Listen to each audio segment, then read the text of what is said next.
So setting up your DIC microscope is more of an art than a science. Every sample is going to be a little bit different, and you'll have to adjust the position of this second Wollaston prism so you get the best image. Depending on the position of this Wollaston prism, the image will look different, as illustrated in this image here of this cell. So if you have these two different extraordinary and ordinary rays we were talking about earlier, if these have no offset in the bias between them, then you get an image that looks like this right here. So this is this image shows wherever you have a gradient in the optical path length, it shows up as a bright region. And this is the direction of shear in all those images. This has the magnitude and directions we were talking about earlier. The direction is set up by the orientation of these rays relative to one another. And the magnitude of that is set up by the distance between them. We said before that's typically about 200 nanometers. So the larger the difference between, the larger the place from one another, the more contrast you'll get. But however, if they're far enough, if they're larger than one wavelength apart from one another, larger than around 400 nanometers or so, then you'll suffer from a loss of resolution in your image. So there's some optimization to consider there. So in this extinction example, both sides of this cell appear bright. And you can see what's happening here. We have the phase shift here along the y-axis, and we're looking along the direction of the shear axis here, which is shown with this x variable. So when these two different rays don't have a relative phase shift put between them, then you get basically a dark patch in the middle of this oil droplet here. It's on glass because these two will basically cancel out with one another at the center of this oil droplet here. However, you can introduce a phase shift in between these two different rays by moving this prism in or out. And depending on how it's set up, you can basically change it from being bright on this side to being dark on this side, depending on the relative position of this prism. So here on the top, this is what's called positive bias. It's bright on this side here. You can also see it's bright on this side of the nuclei, which has a larger refractive index than the rest of the cell. And it's darker on this side here. So this is basically undergoing optical differentiation, as they call it. You're measuring gradients in the optical path length. That's a positive gradient in this case, and it's a negative gradient in this case. Now, changes in optical path length can occur due to changes in thickness or changes in refractive index, and this will not allow you to distinguish those two things. You can only measure the product of those. So again, this is the direction of the shear, and if you push this prism in on the other side of where you would see extinction, so you push it all the way through past extinction and go to the other side, you'll see the image will look like this right here. So now this upper left region appears in black, and the lower right region appears in it has a higher intensity. It appears in white, and the same for that of the nucleus in the middle. And simply all you're doing here is shifting the relative phase difference between these two different rays in the opposite direction when you push this through to the other side of extinction. So these are different ways you can set up your DIC microscope. You can't really predict what will look best before you put your sample on the microscope. You really have to play around with it and see what gives you the best image. It's important to note that you cannot rotate your shear direction on a microscope, on a DIC microscope. This is usually fixed. So if you want to change the way your sample looks, change this direction of shear, you need to change the position of the sample on your stage. So here's a diatom. This is another photosynthetic organism which lives in the ocean. This one's eukaryotic though.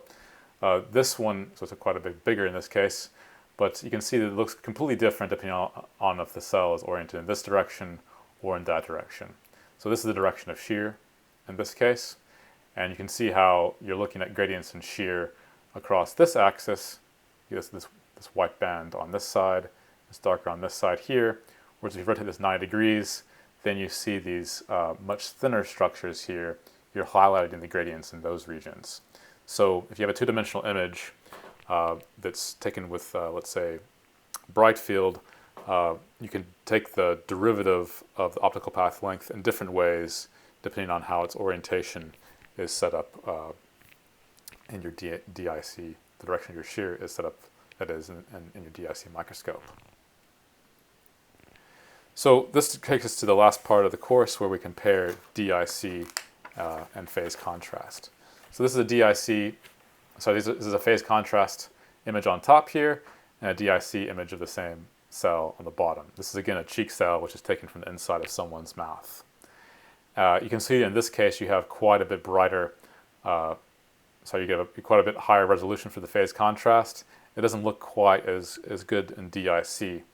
This mouse kidney cell, you can also see that these structures inside the cell appear to have much larger contrast than this DIC. So I think in this case, you would probably prefer this phase contrast imaging technique.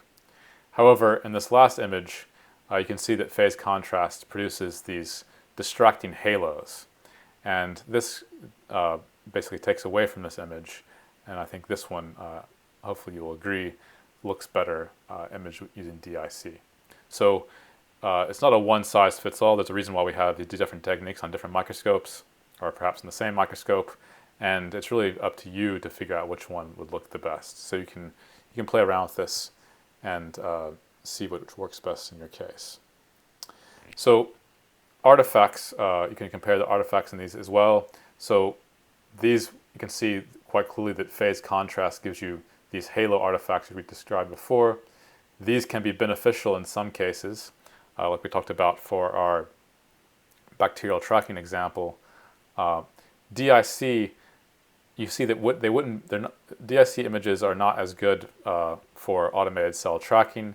That's because your direction of shear basically introduces it breaks the symmetry between this side of the cell and this side of the cell, and the cell, which is the point at which this bright and dark regions touch one another, you don't have very much contrast at all. So if you're trying to separate this cell here from the one below it, you can see that they're both quite gray at the point at which they meet. So it'd be relatively hard to separate these two cells using DIC because they both appear to be the same intensity right where these two meet. You don't have this problem with phase contrast. So you can also note that DIC, when you have things that have a strong anisotropy to them, that those kind of things might be preferably imaged with phase contrast, because DIC image will look different depending on the orientation of the sample relative to the direction of shear. And there's actually things you can buy to actually rotate your sample around in an automated way to look at DIC under different orientations. So that takes us to the final bit here. So I just want to note a few things before we finish up. Both phase and DIC both dramatically decrease the amount of light you get going through your system. So compared to bright field, you need a relatively sensitive camera or a relatively strong light source. This is because that annulus at the top of your phase contrast microscope cuts down a ton of light. You only let into that narrow cone of light, and then further later in the microscope, when it passes through the phase plate, this phase ring is darkened in that region, which also cuts down 70 to 90% of your surround light. So those two things allow a relatively small proportion of light to reach your camera compared to a bright field microscope. So often you have to have a bright light source for DIC or phase. For DIC, you have those two cross polarizers, and you only look at the interaction of those waves. So obviously that will also cut down on the amount of light which passes through your microscope. So both of these dramatically reduce the amount of light which reaches your camera. As we said before, phase contrast is not particularly well suited to doing fluorescent imaging. That's because your fluorescent light has to pass twice through this phase plate, the excitation and the emission, which cuts down on the amount of light which passes through.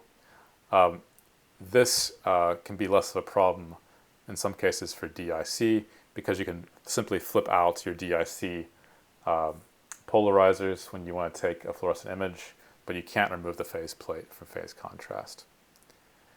So there's a number of different benefits of using phase contrast when it comes to imaging biological samples. One of those is you cannot use DIC in plastic dishes or containers. This is because the plastic itself is bifringent and it'll produce artifacts. So you have these two cross polarizers. If you introduce something else which is polarizing the light and along different axes, that will lead to some weird effects. So plastic dishes are used quite a bit for growing cells. It's a lot more expensive to grow things on a glass cover slip. On a glass surface, those dishes are much more expensive. And if you're going to image things on a glass dish, you most likely have to use phase rather than DIC. Another benefit of DIC, though, is that you can use this with any objective. So you don't have to buy another objective to do DIC, unlike phase contrast. This is because you can simply flip in these polarizers and prisms into the light path. And objectives are usually quite expensive things to buy. They're one of the most expensive things you can put onto a microscope. And so with your standard bright field objective, you can do DIC, but not phase.